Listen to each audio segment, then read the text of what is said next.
Hi అండి, అందరికీ నమస్కారం. కాశీ విశ్వనాథ్‌ని దర్శించుకోవడానికి వెళ్ళే భక్తులు తప్పనిసరిగా ఈ సాక్షి గణపతిని దర్శించుకోవాలి. ఇది అన్నపూర్ణ ఆలయానికి సమీపంలో సాక్షి గణపతి ఆలయం ఉంది. ఇది పునాదిపై ఉన్న గణేశుడి విగ్రహం గొప్పది, కానీ ఖచ్చితంగా నిర్మాణ పరంగా దీనిని ఆలయం అని చెప్పలేం. ఇది 2 దేవాలయాల మధ్య రహదారిలో వెండి చేతులు, తొండం, పాదాలు, చెవులు మరియు పోల్తో నేలపై చితకలబడిన ఎర్రటి మెరుస్తున్నటువంటి గణేశుని విగ్రహం ఉంది. సాక్షి గణపతి వారణాసిలోని ఒక ప్రసిద్ధ గణపతి దేవాలయం. ఇది కాశీ యాత్రకు వచ్చిన యాత్రికులకు తప్పక దర్శించుకోవాల్సిన క్షేత్రంగా భావిస్తారు.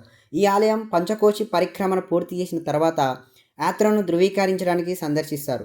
ఈ ఆలయం వారణాసిలోని ఇతర దేవాలయాల వలె హిందూ మతంలో ముఖ్యమైనది. ఈ సాక్షి గణపతి దేవాలయం కాశీలోనే ఒక ముఖ్య పుణ్యక్షేత్రం.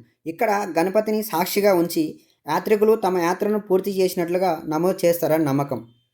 ప్రసిద్ధ కవి శ్రీనాథుడు తన కాశీఖండంలో సాక్షి గణపతి ఆలయం గురించి ప్రస్తావించాడు. ఇది ఈ ఆలయం యొక్క పురాతనత్వాన్ని సూచిస్తుంది. కాశీలోని ఇతర ఆలయాలను పూర్తి చేసిన తర్వాత ఈ ఆలయాన్ని దర్శించడం ఆనవాయితీ.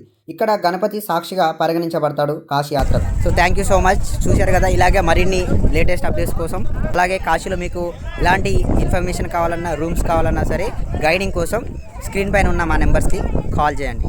Thank you so much.